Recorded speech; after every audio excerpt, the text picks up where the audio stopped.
He wore cargo shorts to meetings with senators. He slept on a beanbag in his office. He didn't hide. He went on podcasts.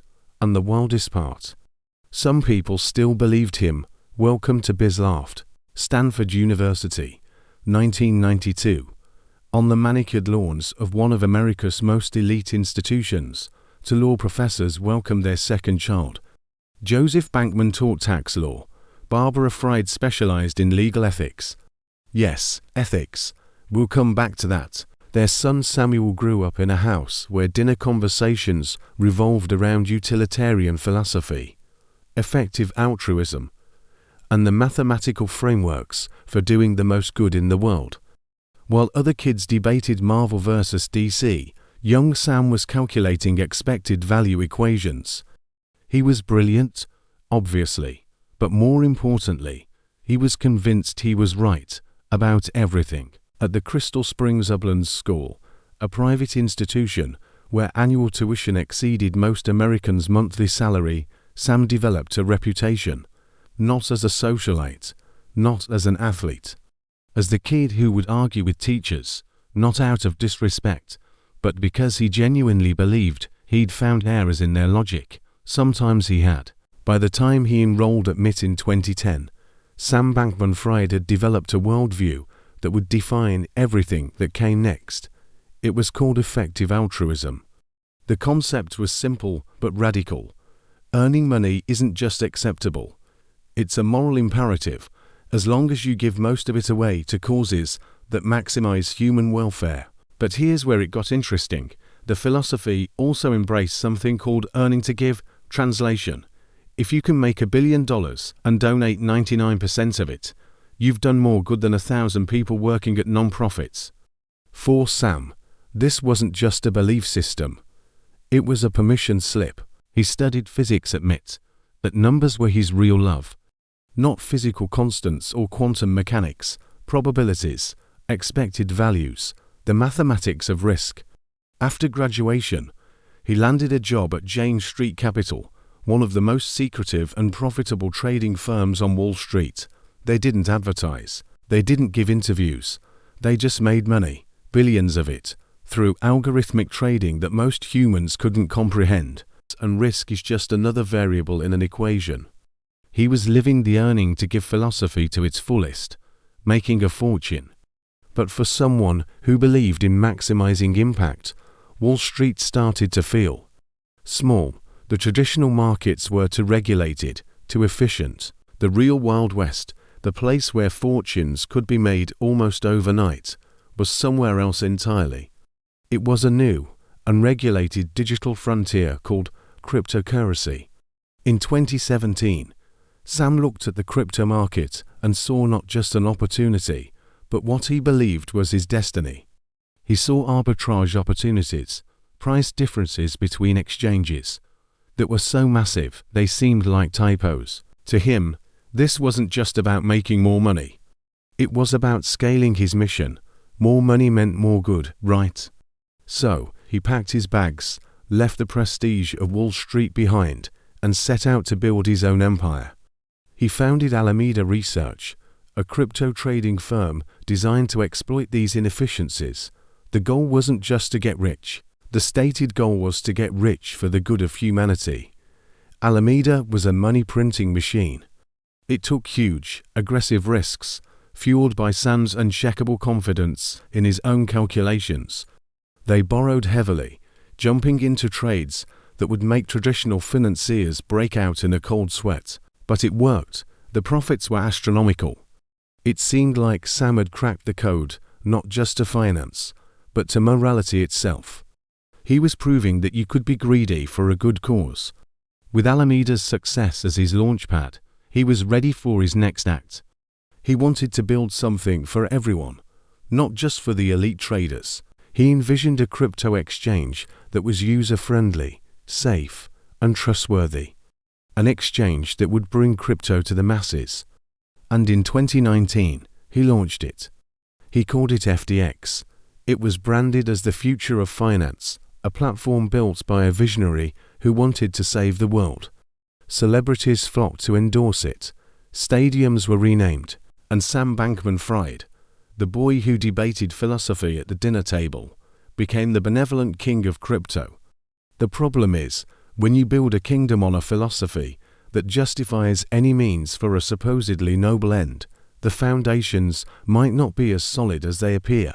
The same logic that allowed him to argue with his teachers and take massive risks on Wall Street would soon be tested on a global stage with billions of dollars on the line.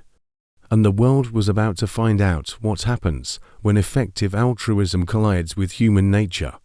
What came next would shake the entire financial world to its core. Thanks for watching, and make sure to subscribe for the next part of this story.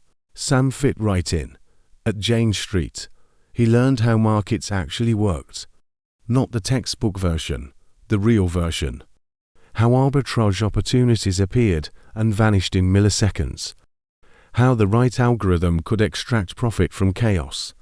How information asymmetry was the ultimate edge. He was good at it, really good. Within 3 years, he was reportedly making mid-six figures and on track for more.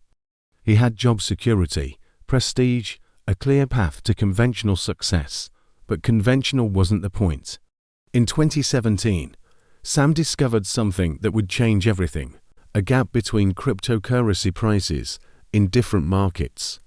Bitcoin was trading at one price in the US and a significantly higher price in Japan and Korea. The spread was sometimes 10%, sometimes 30%. For Sam, this wasn't just a belief system. It was a permission slip. He studied physics at MIT, but numbers were his real love. Not physical constants or quantum mechanics, probabilities, expected values. The mathematics of risk. After graduation, he landed a job at Jane Street Capital, one of the most secretive and profitable trading firms on Wall Street. They didn't advertise, they didn't give interviews. They just made money, billions of it, through algorithmic trading that most humans couldn't comprehend. Sam fit right in. At Jane Street, he learned how markets actually worked. Not the textbook version, the real version. How arbitrage opportunities appeared and vanished in milliseconds. How the right algorithm could extract profit from chaos. How information asymmetry was the ultimate edge. He was good at it, really good. Within 3 years, he was reportedly making mid-six figures and on track for more. He had job security, prestige, a clear path to conventional success. But conventional wasn't the point. In 2017, Sam discovered something that would change everything. A gap between cryptocurrency prices in different markets. Bitcoin was trading at one price in the US and a significantly higher price in Japan and Korea. The spread was sometimes 10%, sometimes 30%, free money, just sitting there, waiting for someone with the infrastructure to grab it. Sam did the math. Then he made a decision. He quit Jane Street. He moved into a cramped apartment in Berkeley, California, and with a small group of fellow believers, he launched a cryptocurrency trading firm. They called it Alameda Research. The name sounded academic, intentional. It made the operation seem like a thoughtful, measured enterprise rather than what it actually was: a group of 20-somethings in a messy apartment, running algorithms on borrowed equipment, trying to capture millions in arbitrage profits. Here's the thing about arbitrage. In theory, it's risk-free profit. Buy low in one market, sell high in another. The difference is yours. In practice, it's a logistical nightmare. You need bank accounts in multiple countries. You need to move money across borders at lightning speed. You need relationships with exchanges that don't ask too many questions. Alameda had problems from the start. Employees clashed over strategy. Money got stuck in overseas accounts. At one point, they nearly went bankrupt because they couldn't access their own funds. Some early employees left, frustrated and disillusioned. But Sam pushed through, and the arbitrage worked, at least in the beginning. By exploiting price gaps that traditional finance ignored, Alameda reportedly made tens of millions in its first year. But Sam saw a bigger opportunity. The cryptocurrency exchanges themselves were primitive. Clunky interfaces, limited products, Poor customer experience. They were built by technologists who understood blockchain, but didn't understand trading. Sam understood both. In 2019, he launched FTX, a cryptocurrency exchange designed by traders, for traders. The pitch was simple. FTX would offer sophisticated products, like derivatives and leveraged tokens, things the big exchanges were too cautious or too slow to implement. It would have better technology, faster execution, and a founder who actually knew what he was doing. That founder became the brand. Sam Bankman-Fried, with his messy curls and rumpled t-shirts, became the face of a new kind of finance. He wasn't a suit. He wasn't a banker. He was a nerd who played video games during meetings and admitted to sleeping on a beanbag in his office. In an industry full of anonymous founders and exit scammers, Sam seemed refreshingly transparent. He gave interviews. He explained complex topics. He testified before Congress, patiently walking senators through blockchain basics like a graduate student teaching undergrads. "We want to work with regulators," he told lawmakers. "We believe in compliance." Washington loved it. Here was a crypto entrepreneur who wasn't trying to tear down the system. He just wanted to make it better. The money followed the narrative.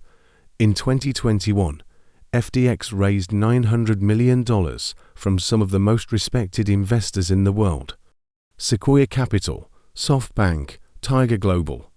Singapore's sovereign wealth fund. The valuation, $18 billion. 6 months later, they raised another $400 million at a $25 billion valuation. By January 2022, FTX was worth $32 billion on paper. Sam Bankman-Fried's personal fortune was estimated at $26 billion, making him one of the richest people under 30 in history. And where did the crypto king set up his throne? The Bahamas. In a $30 million penthouse in Albany, an ultra-exclusive resort community where celebrities and billionaires park their yachts. The compound included multiple luxury apartments, and Sam filled them with his inner circle. They lived together, worked together, dated each other. It was part commune, part corporate headquarters, part fraternity house. Meetings happened at all hours. Decisions were made on encrypted chats. The line between personal and professional didn't exist. At the center of it all was Sam, playing League of Legends during investor calls, dismissing sleep as inefficient, projecting the image of a genius to focused on changing the world, to care about appearances. The cast around him became famous too. Carolyn Ellison, the CEO of Alameda Research and Sam's on-again, off-again girlfriend, was a Stanford math prodigy with a blog where she wrote about Harry Potter fan fiction and polyamory. She ran a trading firm that was supposed to be separate from FTX. Supposed to be. Gary Wang, the co-founder and CTO, was Sam's mid-classmate. Quiet, technical, the guy who actually built the systems while Sam did the talking. Nishad Singh, another MIT connection, oversaw engineering. He was the true believer. Drawn in by Sam's effective altruism pitch, convinced they were building something that would help humanity. Together, they built an empire. FTX sponsored the Miami Heat Stadium, renaming it FTX Arena in a $135 million deal. They bought Super Bowl ads featuring Larry David. They secured endorsements from Tom Brady, Gisele Bündchen, Shaquille O'Neal, and dozens of other celebrities. The message was everywhere. FTX is legitimate. FTX is the future. FTX is safe. Sam became the industry's ambassador. The responsible adult in a room full of cowboys. The one who would bring crypto into the mainstream. He testified before Congress 5 times. Regulators saw him as a partner. Journalists profiled him glowingly. In October 2022, Forbes estimated his net worth at $10 billion. 1 month later, it was zero.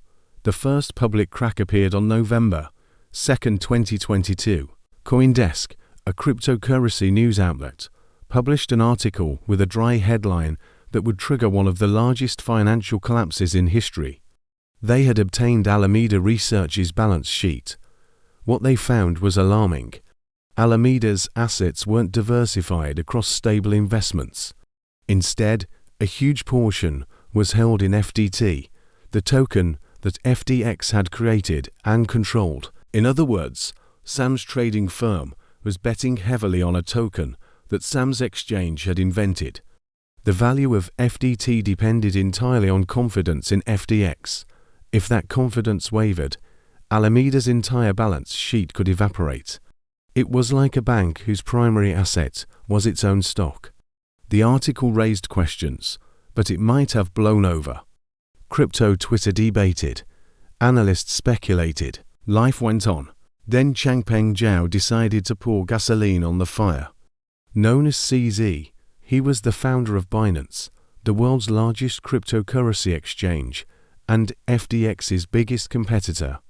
He had been an early investor in FTX and still held a massive position in FDT tokens from that investment. On November 6, 4 days after the CoinDesk article, CZ tweeted that Binance would be liquidating its entire FDT position. All of it, hundreds of millions of dollars worth.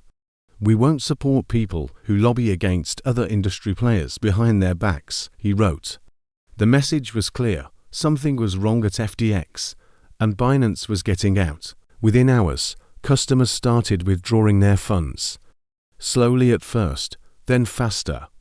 Then in a full-blown panic. Sam tried to calm the market. "FTX is fine," he tweeted. "Assets are fine." The withdrawals accelerated. On November 8, Sam announced the impossible. Binance had agreed to acquire FTX. The competitor was swooping in to save them. Crisis averted. For about 24 hours. The next day, Binance pulled out. Their due diligence had revealed problems too severe to fix. "The issues are beyond our control or ability to help," they stated. The market understood what that meant. FTX halted withdrawals. Customers with funds on the platform could no longer access their money. Sam Bankman-Fried, the most trusted man in crypto, had effectively locked the doors and kept everyone's deposits. And that's when the real story emerged. Internal investigations and whistleblower reports painted a picture that was far worse than anyone imagined.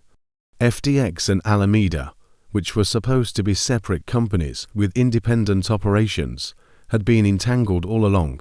Customer funds deposited into FTX were secretly transferred to Alameda. Not some of them, billions of them. Alameda used these funds to make risky bets, to buy real estate, to make venture capital investments, to fund a lavish lifestyle in the Bahamas, to fill an $8 billion hole that had grown slowly, then rapidly, then catastrophically. The customer deposits weren't being held in reserve, they were being spent. And when those customers wanted their money back, it wasn't there. Here's where it gets worse. FTX's terms of service explicitly promised that customer funds were held securely and separately. Users were told their assets were safe, backed 1-to-1, available for withdrawal at any time. That wasn't just a broken promise. That was fraud. And the code itself was designed to hide it. And Sam, according to those around him, he remained eerily calm. Even as the empire collapsed, he seemed to believe he could still talk his way out of it. He gave interviews, lots of them. He went on podcasts. He spoke to journalists. In one bizarre exchange with a reporter, Sam seemed to admit that his entire public image had been a performance. "What about your advocacy for regulation?" the reporter asked. "That was kind of like. It was a calculated thing," Sam reportedly said. "We did it for PR. The mask was off." November 11, 2022, 9 days after the CoinDesk article. 4 days after Binance's withdrawal announcement, FTX filed for bankruptcy. Not just FTX, over 130 affiliated companies went down together. The filing revealed that the corporate structure was a maze of interconnected entities with unclear ownership and overlapping operations. John Ray III, a restructuring expert who had overseen the Enron bankruptcy, was brought in to clean up the mess. His assessment was blunt. Never in my career have I seen such a complete failure of corporate controls, and such a complete absence of trustworthy financial information as occurred here, he wrote in a court filing. From someone who had seen Enron up close, that was saying something. Ray described a company run like a personal piggy bank. Real estate purchased with customer funds, loans to executives that seemed more like gifts, expenses tracked through a shared email inbox, accounting software that was basically a spreadsheet. A $32 billion company, operating like a lemonade stand with no adult supervision. Sam Bankman-Fried resigned as CEO, but he didn't stay quiet. Over the following weeks, he engaged in what might be the most self-destructive media tour in corporate history. He tweeted, he called reporters, he went on podcasts. His defense seemed to be that this was all a big mistake. He wasn't a criminal. He was just disorganized. He hadn't meant for any of this to happen. I didn't ever try to commit fraud on anyone, he told one interviewer. Prosecutors felt differently. On December 12, 2022, exactly 1 month after the bankruptcy filing, Bahamian authorities arrested Sam Bankman-Fried at his penthouse apartment. He was taken into custody at the request of the United States government, which had filed criminal charges. The indictment was devastating. 8 counts: wire fraud, securities fraud, conspiracy to commit money laundering. Each charge carried potential decades in prison. Sam was extradited to the United States and initially released on a $250 million bond, one of the largest in history. He was confined to his parents' home in Palo Alto, the same Stanford campus where his story began. But he couldn't stay quiet. While awaiting trial, Sam continued talking to journalists. He contacted potential witnesses. He allegedly shared private diary entries from Carolyn Ellison with a reporter. The judge had seen enough. In August 2023, Sam Bankman-Fried's bail was revoked. He was sent to the Metropolitan Detention Center in Brooklyn to await trial. No more family dinners, no more internet access, no more media strategy, just a cell. October 2023, United States District Court, Southern District of New York. Sam Bankman-Fried finally faced the consequences of his choices. And his former friends were there to testify against him. Carolyn Ellison went first. She described a relationship that mixed romance with crime. She testified that Sam had directed her to take FTX customer funds for Alameda's trading. She said she had raised concerns multiple times. What did Sam say when you told him there might not be enough money if customers withdrew? The prosecutor asked. He said we would figure it out, she replied. They didn't. Gary Wong followed. The quiet coder explained how he had built the backdoor that allowed Alameda to access unlimited funds. He said Sam had ordered the feature. Nishad Singh completed the testimony from the inner circle. The former true believer described his horror at discovering the scale of the fraud and his decision to cooperate with prosecutors. All 3 had pleaded guilty. All 3 were cooperating in exchange for reduced sentences. Sam's defense tried to paint him as a well-meaning CEO who had made mistakes but lacked criminal intent. His lawyers argued that he had relied on professionals, that the crypto market collapse was unprecedented, that others bore responsibility too. The jury wasn't convinced. On November 2, 2023, exactly 1 year after the CoinDesk article that started the collapse, the jury delivered its verdict. Guilty on all 7 counts. Sam showed little emotion as the verdict was read. His parents, sitting in the courtroom, wept. 4 months later, in March 2024, Judge Lewis Kaplan delivered the sentence, 25 years in federal prison. It was less than the century plus that prosecutors had requested. But it was a lifetime. Sam was 32 years old. He would be nearly 60 before he could apply for early release. Judge Kaplan rejected Sam's claims of remorse, noting that even after conviction, he seemed more concerned with his own narrative than with his victims. He knew it was wrong. He knew it was criminal, the judge said. And then there were the victims. During the sentencing hearing, ordinary people described what Sam had taken from them. A retired teacher who had invested her savings for a secure retirement, gone. A young couple who had put their house down payments into crypto, believing FTX was the safe choice, gone. A small business owner who had used FTX for international payments and lost access to his operating funds, gone. In total, over 1 million customers were affected. The missing funds were approximately $8 billion. Some of that money has been recovered through bankruptcy proceedings. FTX's remaining assets, including investments and real estate, have been sold off. A portion of customers may eventually receive partial repayment, but the full amount. The lives disrupted, the retirements erased, the trust destroyed. That can't be recovered. So what do we make of Sam Bankman-Fried? Some say he was a con artist from the start, a manipulator who used effective altruism as cover for greed, a sociopath who never cared about anything but himself. Others say he believed his own story, that he genuinely thought he was smarter than everyone else, that the rules didn't apply to him, that he could gamble with other people's money because he was certain he would win. Maybe both are true. What's clear is that Sam understood something about human nature. We wanted to believe in him. We wanted a crypto hero who wasn't a villain. A genius who would make us rich while also saving the world. A messiah in cargo shorts who would prove that this wasn't all just speculation and scams. The investors who gave him billions wanted to believe. The regulators who treated him as a partner wanted to believe. The customers who trusted FTX with their life savings wanted to believe. And Sam gave them exactly what they wanted to see. The messy hair that said he was too busy changing the world to own a comb. The effective altruism pitch that made greed sound like charity.